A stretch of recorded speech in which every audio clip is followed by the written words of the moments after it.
Hello friends, welcome back to A to Z study. This is Rahul और ये है आपकी फ़िज़िक्स की सीरीज़ का लेक्चर नंबर 8, जिसके अंदर हम स्टार्ट करने जा रहे हैं अपनी नई यूनिट दैट इज़ काइनेमेटिक्स।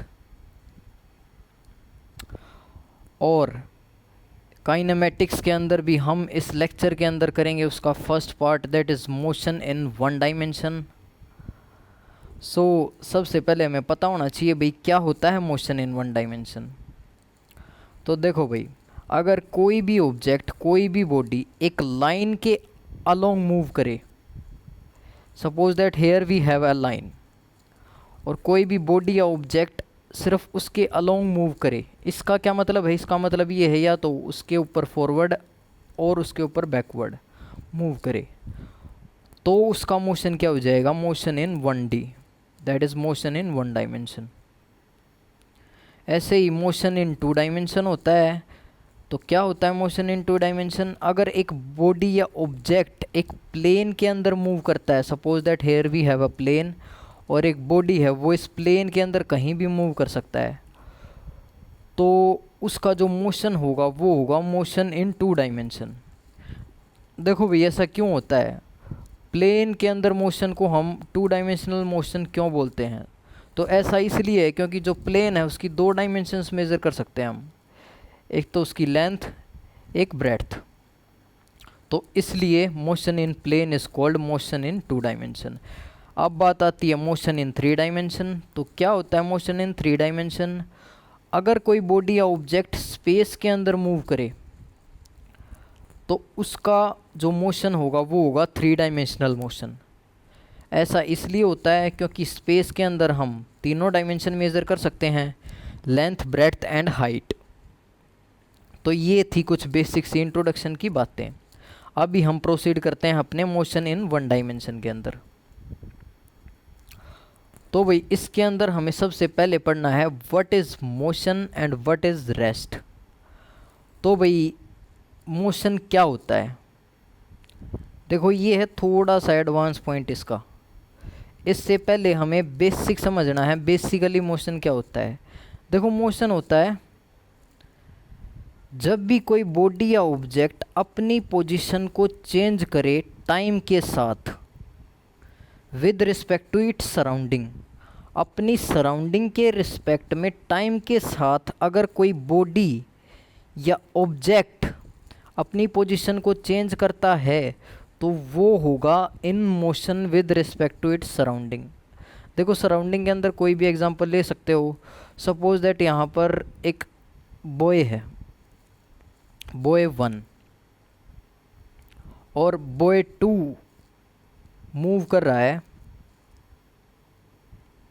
इस तरफ, और बॉय 1 है रेस्ट पे। तो देखो, हम इसको, इसकी सराउंडिंग यहाँ पर बॉय 1 को भी कंसीडर कर सकते हैं बॉय 2 की। तो देखो, ये इसके रिस्पेक्ट में मूव कर रहा है भाई टाइम के साथ, तो जो 2 बॉय है वो होगा मोशन के अंदर विद रिस्पेक्ट टू बॉय 1। तो ये होता है मोशन। अब रेस्ट क्या होता है? जस्ट इसका अपोजिट। जब कोई भी बॉडी या ऑब्जेक्ट अपनी पोजीशन को चेंज ना करे टाइम के साथ with respect to its surrounding. Suppose that ये दोनों रेस्ट पे हों, बॉय 1 और बॉय 2, तो जो ये एक दूसरे के रिस्पेक्ट में रेस्ट पे कहे जाएंगे। हम ऐसा भी बोल सकते हैं boy 1 is at rest with respect to 2 and boy 2 is at rest with respect to 1। देखो, मोशन के केस में भी ऐसा ही है। देखो, मोशन का जो ये एडवांस्ड पॉइंट है वो यहाँ पर पढ़ते हैं अभी। देखो भाई, इन एक्चुअल जो मोशन है वो क्या है? कंबाइंड प्रॉपर्टी है ऑब्जेक्ट और ऑब्जर्वर की। इसका मतलब भी मैं आपको समझाऊंगा।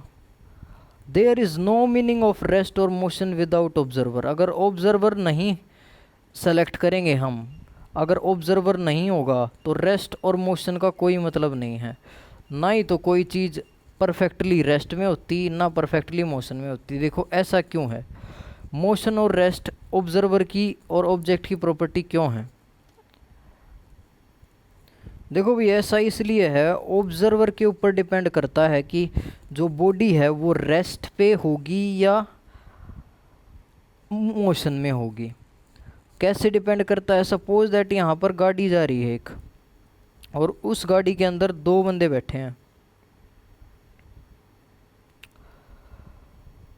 तो भाई जो ये मान लो पर्सन 1, ये पर्सन 2, जो पर्सन 1 है वो विद रिस्पेक्ट टू 2 रेस्ट पे है, और सपोज दैट यहाँ पर क्या है, एक पर्सन 3 है, यहाँ पर एक पर्सन 3 है। तो इसके रिस्पेक्ट में पर्सन 1 और पर्सन 2 मोशन में है। तो देखो आप देख सकते हैं ऑब्जर्वर जैसे भी चेंज होता है। सपोज दैट पहले 2 ऑब्जर्व कर रहा था 1 को, तो उसके लिए 1 रेस्ट पे है। फिर उसके बाद 3 ऑब्जर्व करता है 1 को, तो उसके लिए वो मोशन में है। तो इसलिए रेस्ट और मोशन क्या है? ऑब्जर्वर और ऑब्जेक्ट की प्रॉपर्टीज़ हैं। कोई भी चीज़ ना तो एब्सोल्युटली रेस्ट पे हो सकती है, ना एब्सोल्युटली मोशन पे हो सकती। ऐसा इसलिए एब्सोल्युटली का मतलब है यहाँ कंप्लीटली, मतलब सब के लिए। ऐसा नहीं है भाई मेरे लिए कोई चीज़ रेस्ट पे है तो वो सभी ऑब्जर्वर के लिए रेस्ट पे होगी। और तो और भाई जो अर्थ है वो आपको क्या दिख रही है, मतलब यहाँ पर हम उसके ऑब्जर्वर हैं तो वो हमें स्टेशनरी दिखाई दे रही है, लेकिन इन एक्चुअल अगर हम अर्थ से बाहर बहुत दूर से उसको ऑब्जर्व करते हैं सोलर सिस्टम के अंदर, तो वो मूव करती दिखाई देती है अपनी एक्सिस के अबाउट भी और सन के अबाउट भी। तो इसलिए ऑब्जर्वर के ऊपर डिपेंड करता है भाई कि जो ऑब्जेक्ट है वो रेस्ट पे होगा या मोशन पे होगा। तो ये कंबाइंड प्रॉपर्टी है मोशन और रेस्ट, किसकी? ऑब्जेक्ट और ऑब्जर्वर की। देखो भाई ये वही बात आ गई जो मैंने अभी आपको समझाई है। An object is said to be in motion with respect to a observer if its position changes with respect to that observer. एक ऑब्जेक्ट एक ऑब्जर्वर के रिस्पेक्ट में मोशन में जब होगा जब उसकी पोजीशन चेंज हो रही होगी विद रिस्पेक्ट टू ऑब्जर्वर। देखो it may happen by both ways, either observer moves और ऑब्जेक्ट मूव्स। देखो भाई सपोज दैट ये है ऑब्जेक्ट और ये है ऑब्जर्वर, तो ऑब्जर्वर के लिए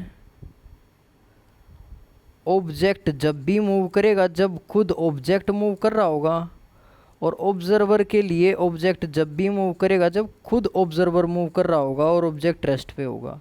क्योंकि भाई ये इधर जाएगा तो इसको दिखाई देगा इसकी पोजीशन चेंज हो रही है, इससे दूर जाता जा रहा है तो भी इसको ये मोशन में दिखाई देगा। आप एग्जांपल ले सकते हैं वो वाला जो हम गाड़ी में बैठ के ऑब्जर्व करते हैं कि जो ट्रीज़ हैं वो पीछे की तरफ जा रहे हैं, बट इन एक्चुअल ट्रीज़ तो स्टेशनरी होते हैं, बल्कि जो ऑब्जर्वर खुद आप हैं वो आगे मूव कर रहे होते हैं। तो ये जो मोशन की प्रॉपर्टी है वो दोनों ही चीज़ों से हो सकती है, ऑब्जर्वर के मोशन से भी और ऑब्जेक्ट के मोशन से भी। तो अब बढ़ते हैं नेक्स्ट पॉइंट पे। देखो भाई अगला एक नॉर्मल सा पॉइंट है, ज़्यादा कुछ इंपॉर्टेंट नहीं है। इसके अंदर पोजीशन क्या होता है? तो भाई पोजीशन क्या होता है? किसी भी इंस्टेंट के ऊपर किसी भी ऑब्जेक्ट या बॉडी की पोजीशन क्या है स्पेस के अंदर, उसकी लोकेशन। बस यही है position. The position of particle refers to its location in space at a certain moment of time. बस भाई ये था इसके अंदर पोजीशन के अंदर। इसे ये हम किससे पूछते हैं पोजीशन को? It is concerned with the question where is the particle at a particular moment of time. ऐसा ही पूछते हैं भाई कौन कहाँ है, कोई ऐसे ही तो पोजीशन का पता लगता है किसी का। हम पूछते हैं भाई वो चीज़ कहाँ पर है, तो फिर इसका आंसर जो आता है वो उसकी पोजीशन को बताता है।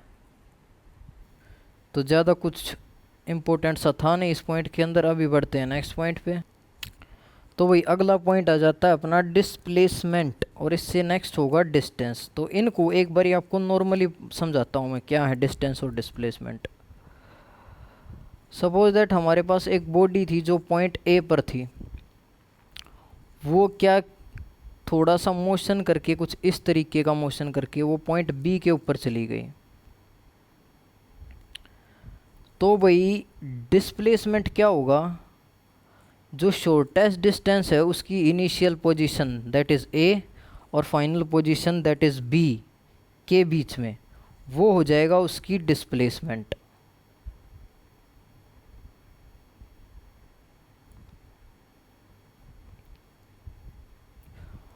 और जो उसने एक्चुअली डिस्टेंस ट्रेवल किया है, जो एक्चुअली वो अपने पैर से कवर करके आई है, वो है उसका डिस्टेंस। अभी इनकी जो बेसिक डेफिनेशन है वो आपको समझ में आ गई होंगी। डिस्प्लेसमेंट क्या होता है, shortest distance between final and initial position. और डिस्प्लेसमेंट डिस्टेंस क्या होता है, एक्चुअली पाथ कवर्ड, जो एक्चुअल में उसने पाथ कवर किया है बॉडी ने। तो भाई देखो इसको बोल देते हैं d1, जो ये यहाँ से मूव करके गया है, जो ये यहाँ से मूव करके गया है, इसका जो टोटल डिस्टेंस इसको d1 बोल देते हैं। और ध्यान से देखो जो ये डिस्प्लेसमेंट है ये भी तो एक टाइप का डिस्टेंस ही है। जो ये डिस्प्लेसमेंट का मैग्नीट्यूड है यहाँ से यहाँ तक का, वो भी तो क्या है, एक टाइप का डिस्टेंस ही है, उसको d2 बोल देते हैं। या फिर एक काम कर लो, इसको s से लिख लो, इसको हम किससे लिख लेते हैं, s से। तो एक बात देखो भाई, जो डिस्प्लेसमेंट है वो भी एक टाइप का क्या है, डिस्टेंस ही है। उसका जो मैग्नीट्यूड है डिस्प्लेसमेंट का वो भी एक टाइप का डिस्टेंस ही है। तो ध्यान से देखिए, यहाँ से हम एक पॉइंट बनाएंगे। अगर एक बॉडी ए से बी पे मूव कर गई है तो जो डिस्प्लेसमेंट है उसका जो मैग्नीट्यूड होगा वो क्या होगा, डिस्टेंस से या तो छोटा होगा या इक्वल होगा। देखिए इस पॉइंट को मैं एक और तरीके से समझाता हूँ आपको। यहाँ था पॉइंट ए, यहाँ था पॉइंट बी। तो भाई पहले बॉडी पाथ 1 से गई, पाथ 1 से गई ए टू बी, फिर बॉडी पाथ 2 से गई ए टू बी, और फिर पाथ 3 से गई ए टू बी। तो देखो जब पाथ 1 से गई तो डिस्टेंस जो है वो ज़्यादा था डिस्प्लेसमेंट से, क्योंकि डिस्टेंस तो हो गया ये और डिस्प्लेसमेंट उससे छोटी है डायरेक्टली। और ऐसा ही हुआ है पाथ 3 से जाने के केस में, डिस्टेंस तो है ये और डिस्प्लेसमेंट है ये, यानी डिस्टेंस बड़ा है डिस्प्लेसमेंट से इस केस में भी। लेकिन अब आइए पाथ 2 वाले पॉइंट पे। तो देखो पार्ट 2 वाले पॉइंट के अंदर क्या है कि देखो ए से बी पे अगर बॉडी पाथ 2 के थ्रू गई है तो इतना ही तो डिस्टेंस हो गया, इतना ही तो डिस्टेंस हो गया और इतनी ही डिस्प्लेसमेंट हो गई। तो भाई इस केस के अंदर डिस्टेंस इक्वल टू डिस्प्लेसमेंट है। देखो भाई ऐसा कभी पॉसिबल है कि जो डिस्टेंस है वो डिस्प्लेसमेंट से छोटा हो जाए?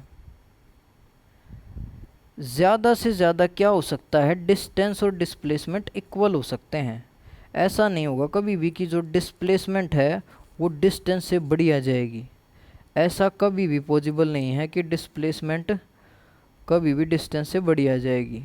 तो हमारे पास ये दो कंडीशन बन गई। यहाँ से एक पॉइंट है हमारे पास, जो डिस्प्लेसमेंट है वो क्या होती है, आइदर लेस देन और equal to distance covered by a body between 2 points. तो अभी तक हमने सीखा what is distance, displacement and their relation between their magnitudes. अभी आ जाइए इनकी डेफिनेशंस पे, थोड़ी सी मॉडरेट डेफिनेशंस पे। तो देखो डिस्प्लेसमेंट क्या है, the change in position of a moving object is known as displacement. देखो अगर किसी भी ऑब्जेक्ट की, मूविंग ऑब्जेक्ट की पोजीशन चेंज होती है तो कहते हैं हम वो डिस्प्लेसमेंट कवर कर रहा है। सपोज दैट यहाँ पे है एक ऑब्जेक्ट, अगर वो मूव करके अपनी पोजीशन को चेंज करता है तो ही कहेंगे हम कि वो डिस्प्लेसमेंट कवर कर रहा है। तो ये डेफिनेशन यहाँ पे इंडिकेट करती है इस चीज़ को कि मोशन मतलब जब ऑब्जेक्ट की पोजीशन चेंज होगी तभी वो डिस्प्लेसमेंट कवर करेगा। देखो भाई इस केस में मान लो ये पॉइंट ए था, ये बी था, तो ए से बी पे जाने पे उसकी पोजीशन चेंज हुई है बॉडी की, तो उसने डिस्प्लेसमेंट कवर की है। लेकिन मान लीजिए पॉइंट ए था, बॉडी यहाँ से जाके दोबारा यहीं आके रुक गई, तो इस केस में उसकी पोजीशन नहीं चेंज हुई है, तो इसलिए उसने डिस्प्लेसमेंट कवर नहीं की। डिस्प्लेसमेंट इस केस में उसकी 0 आएगी। और डेफिनेशन से भी पता लग रहा है shortest distance between final and initial position is 0 in this case, तो डिस्प्लेसमेंट 0। तो देखो डिस्प्लेसमेंट की ये डेफिनेशन हम दे सकते हैं, थोड़ी सी मॉडरेट टाइप होगी ये। The change in position of a moving object is known as displacement. तो अगर पोजीशन चेंज करता है तो डिस्प्लेसमेंट कवर करेगा। जबकि डिस्टेंस के केस में ऐसा नहीं होता भाई। जो ए से बी पे फर्स्ट केस के अंदर गया है उसमें भी कुछ डिस्टेंस कवर किया है, और ए से बी पे भी, सॉरी ए से दोबारा ए पे जो आया है सेकंड केस के अंदर, इसके अंदर भी कुछ डिस्टेंस कवर किया है, क्योंकि डिस्टेंस होता है एक्चुअली कवर्ड पाथ। और जो डिस्प्लेसमेंट है वो एक वेक्टर क्वांटिटी है। डिस्प्लेसमेंट क्या है? एक वेक्टर क्वांटिटी है। इसकी डायरेक्शन कैसे आती है? देखो, it is a vector quantity that joins initial and final position of particle. तो एक सपोज दैट ये थी इनिशियल और यहाँ से ऐसे मूव करके ये होगी फाइनल। तो इनको जो ज्वाइन करता है वेक्टर, वो वेक्टर होता है इनका डिस्प्लेसमेंट वेक्टर। और डिस्प्लेसमेंट वेक्टर की जो डायरेक्शन होती है वो होती है इनिशियल पोजीशन से फाइनल पोजीशन की तरफ। तो ये हो गया अपना डिस्प्लेसमेंट वेक्टर। अब भाई displacement can be positive, negative और जीरो। देखो वेक्टर्स जब भी हम बात करते हैं तो हमें साइन कन्वेंशन लेने पड़ते हैं। सपोज दैट यहाँ पे किसी ना किसी जगह पे ओरिजिन मान लेते हैं, ये ए पॉइंट ओ पॉइंट है, यहाँ पे ओरिजिन मान लिया हमने, और इससे इधर है पॉजिटिव नेगेटिव डायरेक्शन, इधर है पॉजिटिव डायरेक्शन। तो एक बॉडी है जब इधर से इधर मूव करती है तो हमने इसको डायरेक्शन पॉजिटिव मान रखा है, तो उसकी डिस्प्लेसमेंट को हम पॉजिटिव बोलते हैं। और अगर इधर मूव करती है तो उसकी डिस्प्लेसमेंट को हम नेगेटिव बोलते हैं। और अगर यहीं रहती है तो उसकी डिस्प्लेसमेंट को हम जीरो बोलते हैं। देखो ये जस्ट इसलिए लेनी पड़ती है हमें साइन कन्वेंशन, क्योंकि वेक्टर के अंदर हमें डायरेक्शन डिफाइन करनी होती है। तो डायरेक्शन हम डिफाइन करते हैं नेगेटिव और पॉजिटिव से वेक्टर के अंदर। तो ये साइन कन्वेंशन इसलिए लेते हैं। तो मैंने आपको तीनों केस बता दिए। अगर इस तरफ मूव करेगा तो पॉजिटिव डायरेक्शन में मूव कर रहा है, और तो क्या हो जाएगा पॉजिटिव डिस्प्लेसमेंट। इधर अगर मूव करेगा तो नेगेटिव डिस्प्लेसमेंट, और अगर यहीं रहेगा तो जीरो डिस्प्लेसमेंट। तो इसीलिए displacement can be zero, positive and negative. अब डिस्टेंस देख लीजिए। The length of actual path travelled by particle during a given time interval is called distance. ये मैं आपको पहले ही बता चुका हूँ। जो असलियत में उसने जो डिस्टेंस कवर किया, उसी पाथ जो कवर किया है उसको डिस्टेंस बोलते हैं। द डिस्टेंस ट्रेवल्ड वो क्या है? एक स्केलर क्वांटिटी है, मतलब उसकी कोई डायरेक्शन की बातचीत हम नहीं करते। देखो भाई, जो बच्चे बिल्कुल बेसिक से स्टार्ट कर रहे हैं उनको अभी तक की बात क्या लगी होगी? बिल्कुल आसान लगी होगी। तो भाई क्या बोला मैंने? जिन बच्चों का बेसिक क्लियर है, यानी जो बच्चे पहले पढ़ चुके हैं और अभी रिवीजन जस्ट कर रहे हैं, तो उनके लिए अभी तक की चीज़ें आसान होंगी। लेकिन आगे अभी हम इसके करने वाले हैं न्यूमेरिकल, तो वो ज़रूर मैं आपको एडवाइज़ करूँगा कि उनको भी करना चाहिए। तो भाई हमारा फर्स्ट क्वेश्चन क्या है? Particle start from origin and goes along X axis 2.20 metre and 0। तो ये कोऑर्डिनेट बता दिए उन्होंने। And then return along the same line 2 point this. तो डिस्टेंस और डिस्प्लेसमेंट हमें क्या बताने हैं इस ट्रिप के दौरान उस पार्टिकल के। तो ये था ओरिजिन हमारे पास।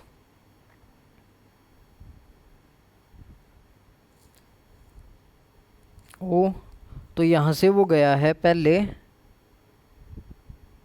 यहाँ तक एक्स एक्सिस की तरफ, किस कोऑर्डिनेट पे? 20 पे। ठीक है भाई, तो यहाँ तक उसने इस तरफ डिस्टेंस कवर किया 20 मीटर, और फिर इसी लाइन के अलोंग रिटर्न हो गया वो, और कहाँ पे जाके रुका? किस पॉइंट पे? -20 पे। तो हमें डिस्टेंस और डिस्प्लेसमेंट बताने हैं। तो इनिशियल पोजीशन थी हमारी ओ, फाइनल पोजीशन है हमारी बी बोल देते हैं इसको। तो जो डिस्टेंस होता है वो होता है क्या? Actually covered path. तो एक्चुअली कितना कवर किया है? ओ से जब वो ए गया तो उसने 20 मीटर कवर किया। जब ए से ओ वापस आया तो 20 किया, और फिर ओ से बी गया तो 20 किया, तो 3 टाइम्स 20 किया है उसने 20 मीटर, तो टोटल डिस्टेंस कवर कर लिया उसने 60 मीटर। और डिस्प्लेसमेंट जो है, डिस्प्लेसमेंट के अंदर हमें विद साइन कन्वेंशन बताना है, इस तरफ की पॉजिटिव है, इस तरफ की नेगेटिव है, तो -20 मीटर होगी हमारी डिस्प्लेसमेंट, क्योंकि shortest distance between final and initial position is called displacement. तो ओ और बी के बीच की जो शॉर्टेस्ट डिस्टेंस है दैट इज़ 20 मीटर, और डायरेक्शन के लिए माइनस लगा दिया, तो -20 मीटर होगी हमारी डिस्प्लेसमेंट। तो D option is our correct answer. Let us move to next question. तो भाई अगला क्वेश्चन क्या है, I started walking down on a road in the morning facing the sun. तो भाई हमने क्या है, मैंने मूव करना स्टार्ट किया एक रोड के ऊपर मॉर्निंग के अंदर, सन को फेस में यानी सन की तरफ फेस करके, यानी ईस्ट में उसने मूव करना स्टार्ट किया। उसने क्या यहाँ पर आई यूज़ कर रखा, तो मैंने, ठीक है भाई, तो मैं चला ईस्ट में स्टार्टिंग में। After walking for some time, कुछ टाइम के लिए चलने के बाद, सपोज दैट यहाँ पहुँच गया मैं। I turn to my left, मैंने अपने लेफ़्ट को क्या कर लिया, टर्न कर लिया। तो इधर क्या है हमारा, नॉर्थ है, और इधर साउथ है, पीछे वेस्ट है। तो लेफ़्ट टर्न कर लिया उसने, then I turn to right, फिर वो लेफ़्ट टर्न किया उसने, फिर उसके बाद उसने राइट टर्न कर लिया, फिर उसने राइट टर्न कर लिया एक बार फिर। In which direction was I going, तो किस डायरेक्शन में मैं जा रहा था बताना है। तो सिंपल सी बात है, तो बिल्कुल ही आसान क्वेश्चन था। तो अब इस डायरेक्शन में वापस मुड़ चुका है, तो वो साउथ में जा रहा है। D option is our right answer. तो भैया भी आ जाते हैं नेक्स्ट क्वेश्चन पे। If distance covered by a particle is 0, what can you say about its displacement. तो भाई देख लो, अगर उसने डिस्टेंस ही ट्रेवल नहीं किया है तो डिस्प्लेसमेंट तो अपने आप ही 0 होगी। तो आंसर कौन सा हो जाएगा हमारा, it must be 0। D option is correct. तो भाई नेक्स्ट क्वेश्चन है हमारा, a train is moving towards east and a car is along north. तो एक ट्रेन चल रही है किस में, ईस्ट डायरेक्शन में, और जो कार है वो चल रही है नॉर्थ डायरेक्शन में। तो दोनों सेम स्पीड के साथ चल रही हैं, तो सेम स्पीड के साथ चल रही हैं भाई। Observer direction of car, observed direction of car to the passenger in the train is. तो ट्रेन के अंदर जो पैसेंजर है उसको इस कार के जो मोशन की डायरेक्शन दिखाई देगी, वो क्या दिखाई देगी। देखो अगर ये इस इधर जा रहा है तो कार उसको पीछे की तरफ जाती दिखाई दे रही होगी एक तो, और सेकेंडली जो कार है वो इस तरफ मूव कर रही है, तो उसको क्या डायरेक्शन दिखाई दी ट्रेन के अंदर जो पैसेंजर है उसको, एक तो ये होगी नॉर्थ और ये पीछे हमारी वेस्ट। तो नॉर्थ वेस्ट, एक सेकंड भाई, वेस्ट नॉर्थ जो है उसकी डायरेक्शन उसको इस तरफ दिखाई दे रही है वो, तो ये हमारा ऑप्शन बी इज़ करेक्ट। तो भाई अगला क्वेश्चन है, the numerical value of ratio of displacement to the distance is.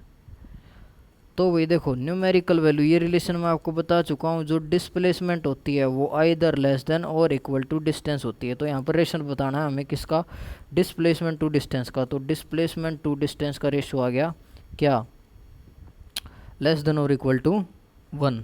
तो ऑलवेज लेस देन 1 तो गलत हो जाएगा ए, तो ऑलवेज इक्वल टू 1 गलत हो जाएगा, ऑलवेज मोर देन 1 गलत हो जाएगा, और इक्वल टू और लेस देन 1 ठीक हो जाएगा। तो D option is our correct answer. Let us move to next question. Sixth question पे चलते हैं भैया अब। तो a region moves 30 metre north. तो एक पर्सन है भाई, वो 30 मीटर नॉर्थ में चलता है, ठीक है भाई, वो 30 मीटर नॉर्थ में चला, and then 20 metre towards east, 20 metre east की तरफ चला। ठीक है भाई।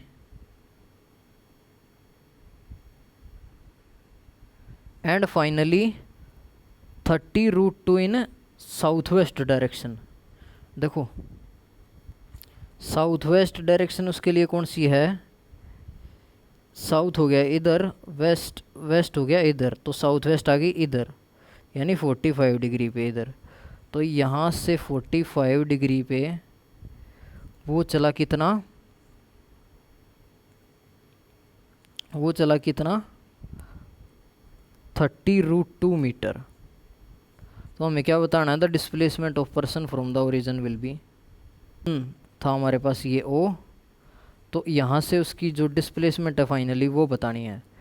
देखो एक बारी, अगर जो ये राइट एंगल ट्रायंगल बन रही है इसके अंदर हमारे पास इन दोनों का स्क्वायर इसके स्क्वायर के इक्वल आ जाता है, तो इसका मतलब वो वापस ओ पे ही आ गया। उसने जस्ट एक राइट एंगल ट्रायंगल का जो पेरीमीटर था उसके ऊपर मोशन किया है और वापस उसी पॉइंट पे आ गया। तो एक बार देख लेते हैं। तो 20 का स्क्वायर यानी 400 प्लस 900 इक्वल टू, नहीं सेकेंड अभी इक्वल टू नहीं लगा सकते, बाद में देखेंगे वो तो इक्वल आएगा या नहीं। तो देखो इसका स्क्वायर देखो 330 का 900। इस क्वेश्चन की स्टेटमेंट में थोड़ी सी गड़बड़ है भाई, यहाँ पे ये आएगा 30, यहाँ पे 30 मीटर आना चाहिए। तो देखो ये 30 चला है ईस्ट के अंदर, यानी इसकी वैल्यू भी क्या है 30 है, तो ये भी 30 हो जाएगा, तो ये भी 30 हो जाएगा। तो यहाँ पे आ जाएगा अपना 900 और 9 एंड 9 ये आ जाएगा 1800 मीटर। सॉरी भाई ये मीटर नहीं आएगा यहाँ पे, ये तो जस्ट हम चेक करें ना। तो अभी इसका स्क्वायर रूट चेक कर रहे थे 30√2 का, तो इसका स्क्वायर भी हमारे पास क्या आ जाएगा 1800।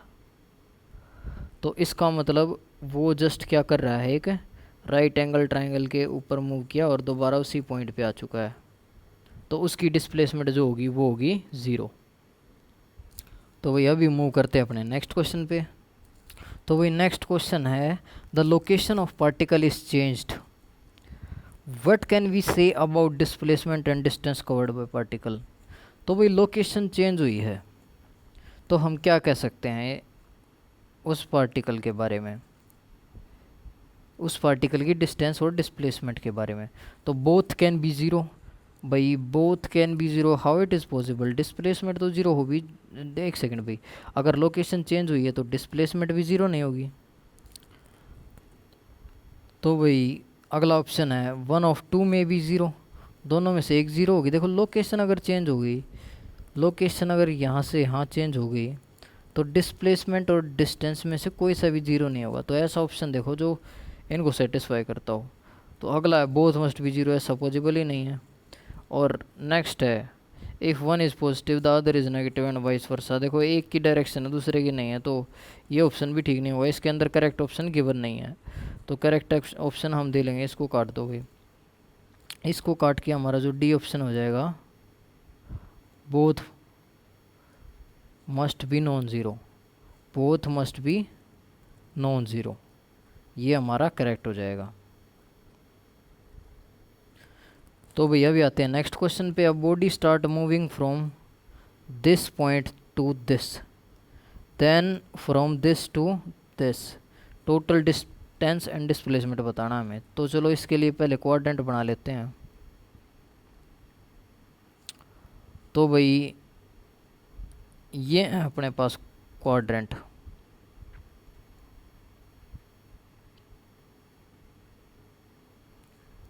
तो पहले वो क्या कहाँ से कहाँ मूव, पहले तो 5 0 से मान लो 5 यहाँ पे है और y0 यानी इसी के ऊपर होगा y0, तो हमारा इनिशियल पॉइंट हो गया ये 5 0। ठीक है, यहाँ से वो मूव कर गया 5 5, यानी दोनों चीज़ें 5 हो जाएं। तो ये तो 5 यहीं है, y भी 5 हो जाए, यहाँ पे 5 मान लो y है, तो ये पॉइंट है हमारा 5 5। तो उसके बाद उसने मूव किया, उसने फिर से मूव किया 5 5 से 50, यानी उसी इनिशियल पॉइंट पे यहाँ आ गया वो, पहले इधर गया और फिर यहाँ आ गया। तो हमें बताना है वो कितना मूव किया है। तो वो जितना मूव किया है उसके अंदर बताना है डिस्टेंस और डिस्प्लेसमेंट। तो भाई देखो ये क्वेश्चन के अंदर गड़बड़ है भाई, ये इंग्लिश वाले में नीचे देखिए यहाँ पे -5 है, -5, तो वो यहाँ से यहाँ नीचे मूव कर गया -50 पे। तो वो यहाँ से कहाँ मूव कर गया, -50 पे। यहाँ नहीं है भाई -50, ये रॉन्ग हो गया। -50 तो हमारा सेकंड क्वाड्रेंट के अंदर होगा ना, तो यहाँ नहीं, इससे वो मूव करके गया है -50, यानी -x की तरफ। तो -x इधर है, तो यहाँ से वो मूव कर गया इधर, यहाँ पे आ गया वो -5 और 0 पे।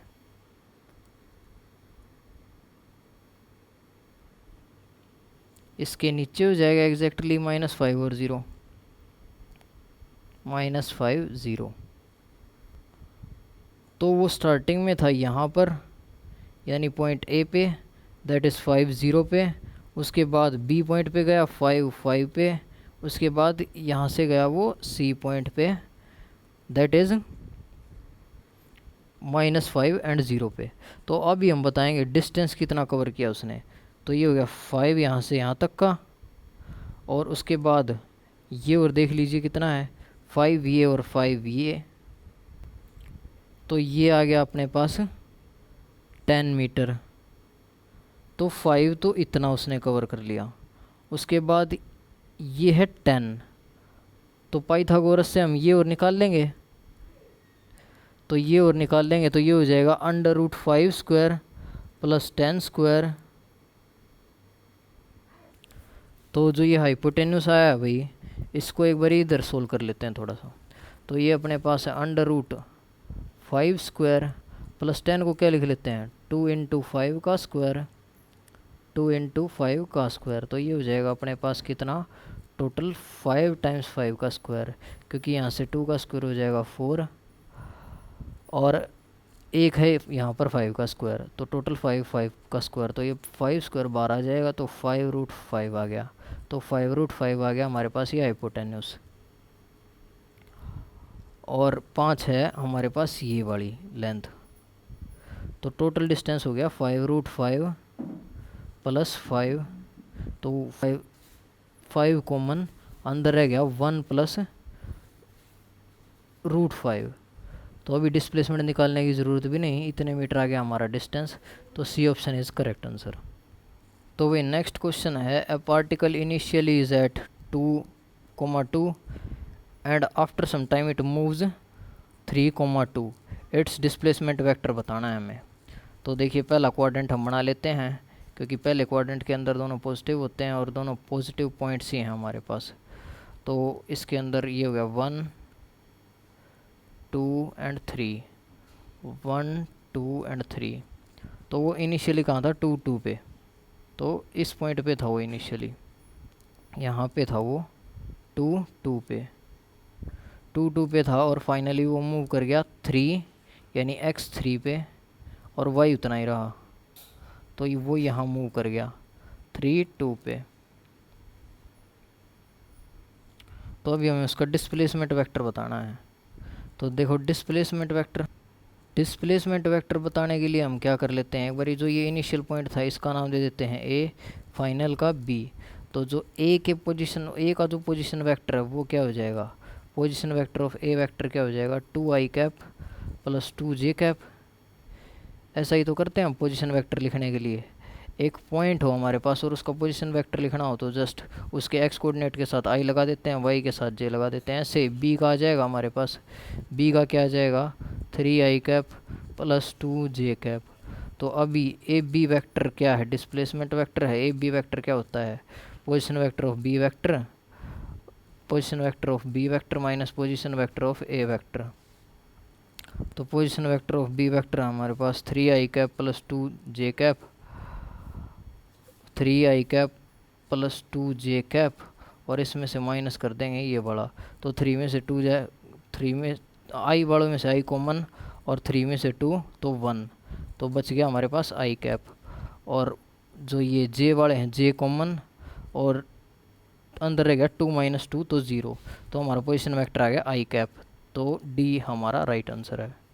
सॉरी, पोजीशन वेक्टर नहीं, डिस्प्लेसमेंट वेक्टर हमारा आ गया आई कैप। देखो कैसे किया, जो दोनों पॉइंट थे वो मार्क कर लिए, पहले देखा हमने कहाँ से कहाँ गया, उसके बाद डिस्प्लेसमेंट वेक्टर लिखना था, तो डिस्प्लेसमेंट वेक्टर लिखना था तो उसके लिए हम क्या कर लेते हैं, हमें पता होता है कि जो एक वेक्टर है उसको कैसे लिख सकते हैं, अगर उसके पोजीशन वेक्टर गिवन हो, उसके अगर ए बी वेक्टर है और बी वेक्टर और सी वेक्टर, बी और सी पॉइंट के पोजीशन वेक्टर गिवन है, तो ए बी वेक्टर क्या हो जाता है, position vector of B vector minus position vector of A vector. देखो भाई ये आगे वेक्टर में बताऊंगा, लेकिन जिसको पता है उसको तो पता ही होगा, और जिसको नहीं पता वो एक अभी के लिए इसको याद कर ले। तो हमने ए बी वेक्टर निकाल दिया क्या, आई कैप। नेक्स्ट क्वेश्चन है हमारे पास, a man walking down the road, एक रोड के ऊपर चल रहा होता है रेक्टेंगुलर पार्क के, जिसकी डायमेंशन इतनी होती है। When he reaches on the opposite and it's distance and displacement will be. तो भाई ये हमारे पास रेक्टेंगुलर पार्क है जिसकी डायमेंशन है 400 मीटर लेंथ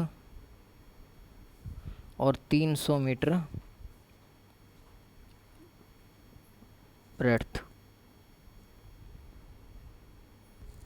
तो किसी इस पॉइंट से कोने से मूव करना उसने स्टार्ट किया, मान लो ए से किया स्टार्ट, और ये पॉइंट हो गया बी, ये इधर वाला, और ये हो गया सी। तो फाइनली जब वो अपोजिट पॉइंट पे पहुंच जाता है, यानी एक अपोजिट सी है तो वो सी पे पहुंच जाता है, तो उस टाइम पे उसके डिस्टेंस और डिस्प्लेसमेंट बताना है। तो डिस्टेंस होता है एक्चुअल कवर्ड पाथ, तो एक्चुअल कौन सा पाथ कवर किया उसने, ए से बी और बी से सी।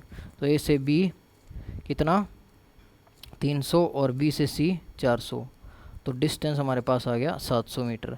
तो सी या डी में से एक करेक्ट होगा। अभी डिस्प्लेसमेंट निकाल लेते हैं। डिस्प्लेसमेंट हमें पता है shortest distance between final and initial position, that is ये आ जाएगी। तो ये पाइथागोरस से हमारे पास कितना आ जाएगा, 300 का 900 स्क्वायर और 400 का 1600 स्क्वायर, तो टोटल 2500 स्क्वायर। 2500 स्क्वायर किसका स्क्वायर होता है, सॉरी भैया ये थोड़ा सा उल्टा बोल गया, 300 का स्क्वायर, 300 का स्क्वायर हो गया हमारे पास 90,000, और 400 का स्क्वायर हो गया हमारे पास 160,000। 90,000 और 160,000 कितना हो गया, 250,000। और जब इसको अंडर रूट लेंगे तो ये आ गया अपने पास बाहर कितना, देखो 4 की 2 जीरो आ गई और 25 का 5 आ गया, तो 500 मीटर हमारे पास जो ये है डिस्प्लेसमेंट आ गई। तो D option is our right answer. तो वही अगला जो टॉपिक है वो हमारे पास स्पीड एंड वेलोसिटी। तो जो स्पीड होता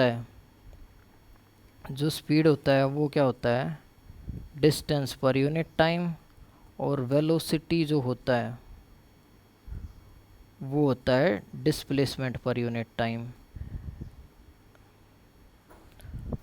तो इनके अंदर डिफरेंस इतना होता है कि स्पीड होता है scalar quantity, velocity vector quantity. Velocity की जो डायरेक्शन होती है वो डिस्प्लेसमेंट वाली होती है, इस फॉर्मूले से भी पता लग रहा है हमें। दोनों की एसआई यूनिट सेम होती है, दैट इज़ मीटर पर सेकंड। डायमेंशनल फार्मूला आप लिख ही सकते हो इसका, मैं पहले आपको सिखा चुका हूँ डायमेंशनल फार्मूले कैसे लिखते हैं। अभी आते हैं इनकी टाइप्स पे। तो टाइप्स के अंदर अभी पढ़ेंगे हम जस्ट इनकी फर्स्ट टाइप्स, फिर उनके क्वेश्चन, फिर उसके बाद सेकंड टाइप, फिर उसके क्वेश्चन। तो फर्स्ट टाइप है इनकी एवरेज। तो फर्स्ट है एवरेज स्पीड।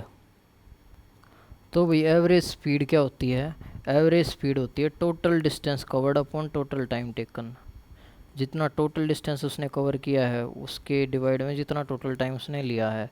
तो average speed is defined as the total path length traveled divided by the total time interval during which the motion has taken place. तो वही it helps in describing the motion along actual path। तो वही जो actual path के along वो move कर रही है उसके अलोंग मोशन को डिस्क्राइब करने के लिए हम स्पीड का यूज़ करते हैं। तो इसका मतलब यही है, जब जो एक्चुअल पाथ जो उसने कवर किया है वो कंसीडर जब हम कर रहे होंगे, यानी उस केस में हम उसका डिस्टेंस कंसीडर कर रहे होंगे, तो इस केस में हम स्पीड डिफाइन कर रहे होंगे। अभी नेक्स्ट आता है एवरेज वेलोसिटी। तो average velocity of a moving particle over a certain time interval is defined as the displacement divided by lapsed time. कुछ नहीं है, वही है total displacement upon total time हो जाएगा इसके अंदर। एवरेज वेलोसिटी के अंदर, स्पीड के अंदर total distance upon total time था। तो कुछ खासी चीज़ें हैं नहीं, आप सभी को पहले भी पता होंगी। तो ये जो नेक्स्ट है हमारे पास एक नोट है जिसका फर्स्ट पॉइंट क्या है, average speed is always positive. क्योंकि भाई स्केलर क्वांटिटी है, स्केलर क्वांटिटी हमेशा पॉजिटिव ही होती है। In contrast to average velocity which being a vector, जो कि एक वेक्टर होते हुए नेगेटिव और पॉजिटिव दोनों हो सकता है। ये चीज़ मैं आपको बता चुका हूँ। वेक्टर के अंदर हमें दो डायरेक्शन लेनी पड़ती हैं, एक को हम पॉजिटिव मानते हैं, एक को हम नेगेटिव मानते हैं। अब आपको हो गया वेलोसिटी कैसे नेगेटिव पॉजिटिव है, अगर उसकी डिस्प्लेसमेंट पॉजिटिव होगी तो वेलोसिटी पॉजिटिव, और उसकी डिस्प्लेसमेंट नेगेटिव होगी तो वेलोसिटी नेगेटिव। नेक्स्ट पॉइंट देखिए, if the motion of a particle is along a straight line. अगर जो मोशन है वो एक स्ट्रेट लाइन के अलोंग है और सेम डायरेक्शन में है, अगर एक बॉडी ऐसे है तो ऐसे चल रही है तो ऐसे ही चले जा रही है, तो इस केस में उसकी जो एवरेज वेलोसिटी और एवरेज स्पीड है वो इक्वल होंगी। और नेक्स्ट जो पॉइंट है वो है, average speed is in general greater than और equal to the magnitude of average velocity. देखो अभी हम क्या सीखे हैं, इस जो पॉइंट को, ये जो हमारा थर्ड पॉइंट है, इसको हम ऐसे भी समझ सकते हैं। अभी हम सीखे हैं डिस्प्लेसमेंट इज़ लेस देन और इक्वल टू डिस्टेंस, दोनों साइड टाइम से डिवाइड दे दीजिए। तो डिस्प्लेसमेंट अपॉन टाइम हो गया हमारे पास वेलोसिटी। वेलोसिटी जो है वो आगे कितनी, लेस देन और इक्वल टू स्पीड। तो ये वाला जो पॉइंट है थर्ड पॉइंट, ये यहाँ से भी आप डिराइव कर सकते हैं। तो भाई आज के लेक्चर को रख लेते हैं इतना ही। इसके बाद हम क्या करने वाले हैं, इसके बाद हम एक्सेलरेशन को समझ के और इनके करने वाले हैं न्यूमेरिकल्स।